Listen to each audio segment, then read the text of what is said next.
ಆಗತ್ತಾ? ಹೀರೆಕಾಯಿ ತವೆ ಸಾಂಬಾರು ಎಣ್ಗಾಯಿ ಹೇಗ್ ಮಾಡುದು ಅಂತ ನೋಡಿರ್ತೀರಾ. ಅದೇ ಹೀರೆಕಾಯಿ ಸಿಪ್ಪೆನ ಏನ್ ಮಾಡ್ತೀರಾ, ತೆಗ್ಬಿಟ್ಟು ಬಿಸಾಕ್ಬಿಡ್ತೀರಾ. ಆದ್ರೆ ಇವತ್ ನಾನು ಹೀರೆಕಾಯಿ ಸಿಪ್ಪೆಲಿ ಚಟ್ನಿ ಹೇಗ್ ಮಾಡುದು ಅಂತ ತೋರಿಸ್ಕೊಡ್ತಾ ಇದೀನಿ. ಬನ್ನಿ ಹೇಗ್ ಮಾಡುದು ನೋಡೋಣ.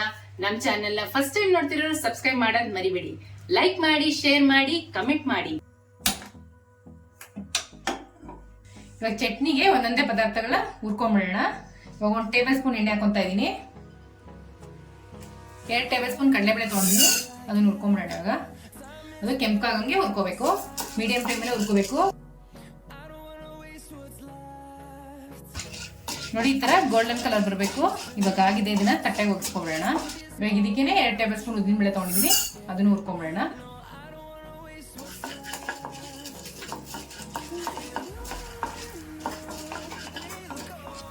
ನೋಡಿ, ಇಷ್ಟಾದ್ರೆ ಸಾಕು. ಒಂದು ತಟ್ಟೆ ಬಗ್ಸ್ಕೊಂಡ್ಬಿಡೋಣ. 8 ಬ್ಯಾಡಗಿ ಮೆಣಸಿನ್ಕಾಯಿ ತಗೊಂಡಿದ್ದೀನಿ, 4 ಖಾರದ ಮೆಣಸಿನ್ಕಾಯಿ ತಗೊಂಡಿದ್ದೀನಿ. ನೀವು ಖಾರ ನೋಡ್ಕೊಂಡು, ನೀವು ಮೆಣಸಿನ್ಕಾಯಿ ಖಾರ ಹೇಗಿರುತ್ತೆ ಅಂತ ನೋಡ್ಕೊಂಡು ಹಾಕೊಳ್ಳಿ. ಇಲ್ಲಿ ಮೆಣಸಿನ್ಕಾಯಿ ಆಗಿದೆ. ಇವಾಗ ತಟ್ಟೆ ಬಗ್ಸ್ಕೊಬಿಡೋಣ. ಈ ತರ ದಪ್ಪಗೆ ಆಗ್ಬೇಕು. ಲೋ ಫ್ಲೇಮಲ್ಲೇ ಹುರ್ಕೋಬೇಕು ಮೆಣಸಿನ್ಕಾಯಿ ಮಾತ್ರ. ಈಗ ತಟ್ಟೆ ಬಗ್ಸ್ಕೊಬಿಡೋಣ. ನೋಡಿ, ಇವಾಗ ಸಿಪ್ಪೆ ಹುರ್ಕೊಂಬಿಡೋಣ. ಚೆನ್ನಾಗಿ ಒಂದು 2-3 ಸರಿ ತೊಳೆದಿಟ್ಕೊಂಡಿದ್ದೀನಿ. ನೋಡಿ, ಇದು ಕೆಂಪಗಾಗಬೇಕು ಸಿಪ್ಪೆ, ಅಲ್ಲಿ ತನಕ ಹುರ್ಕೋಬೇಕು. ಒಂದು 2-3 ನಿಮಿಷ ತಗೊಳುತ್ತೆ ಹುರ್ಕೊಳ್ಳೋಕ್ಕೆ. ತುಂಬ ಹೈ ಫ್ಲೇಮಲ್ಲಿ ಹುರ್ಕೋಬೇಡಿ, ಮೀಡಿಯಂ ಫ್ಲೇಮಲ್ಲಿ ಹುರ್ಕೊಳ್ಳಿ. ನೋಡಿ, ಇಷ್ಟು ಕೆಂಪಾದ್ಮೇಲೆ ಇವಾಗ ಸ್ಟವ್ ಆಫ್ ಮಾಡ್ಕೊಂಡ್ಬಿಡೋಣ. ಇವಾಗ ರೂಮ್ ಟೆಂಪರೇಚರ್ ಬರಬೇಕು. ಬಂದ ಮೇಲೆ ರುಬ್ಕೊಳ್ಳೋದು ಹೆಂಗೆ ಅಂತ ನೋಡೋಣ. ಹುರ್ಕೊಂಡಿರೋದ್ರಲ್ಲಿ ಇವಾಗ ತಣ್ಣಗಾಗಿದೆ. ಇವಾಗ ರುಬ್ಕೊಂಡ್ಬಿಡೋಣ. 1 ಕಪ್ ಕಾಯಿ ತುರಿ ತಗೊಂಡಿದ್ದೀನಿ, 1 ಗೋಲಿ ಗಾತ್ರದಷ್ಟು ಹುಣಸೆ ಹಣ್ಣು, 1 ನಿಂಬೆಹಣ್ಣು ಗಾತ್ರದಷ್ಟು ಬೆಲ್ಲ, ರುಚಿಗೆ ತಕ್ಕಷ್ಟು ಉಪ್ಪು. ಇವಾಗ ಹುರ್ಕೊಂಡಿದ್ವಲ್ಲ ಅದನ್ನೆಲ್ಲ ಹಾಕೊಂಡ್ಬಿಡೋಣ.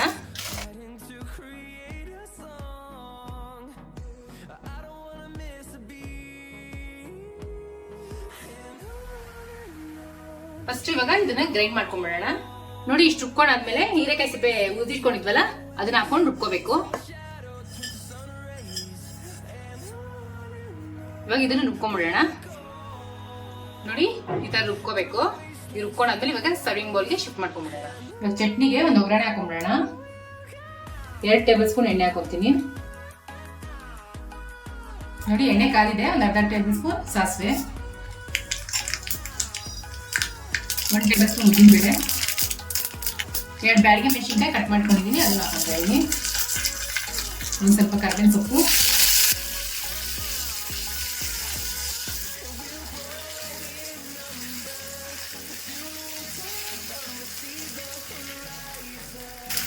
ಇಷ್ಟು ಆದ್ರೆ ಒಂದು ಸ್ವಲ್ಪ ಹಿಂಗು ಲಾಸ್ಟಲ್ಲಿ ಹಾಕ್ಬೇಕು. ಯಾಕಂದ್ರೆ ಘಮ ಹೊಟ್ಟೋಗ್ಬಿಡುತ್ತೆ ಎಣ್ಣೆಲಿ ಹಾಕ್ಬಿಟ್ರೆ, ಸಿಕ್ಕಿದ್ರೆ. ಅದಕ್ಕೆ ಲಾಸ್ಟಲ್ಲಿ ಹಾಕಿದ್ರೆ ಆ ಫ್ಲೇವರ್ ಹಂಗೆ ಇರುತ್ತೆ. ಸ್ಟವ್ ಆಫ್ ಮಾಡ್ಕೊಂಡ್ಬಿಡೋಣ. ಅದೇ ಮಿಕ್ಸಿಗೆ ಒಂದು ಅರ್ಧ ಲೋಟ ನೀರು ಹಾಕೊಂಡು ಮಿಕ್ಸ್ ಮಾಡ್ಬಿಟ್ಟು ಹಾಕೋಬೇಕು. ಗಟ್ಟಿ ನೋಡ್ಕೊಂಡು ಹಾಕೋಬೇಕು. ತುಂಬಾ ಗಟ್ಟಿನೂ ಇರಬಾರ್ದು, ತುಂಬಾ ತೆಳುನೂ ಇರಬಾರ್ದು.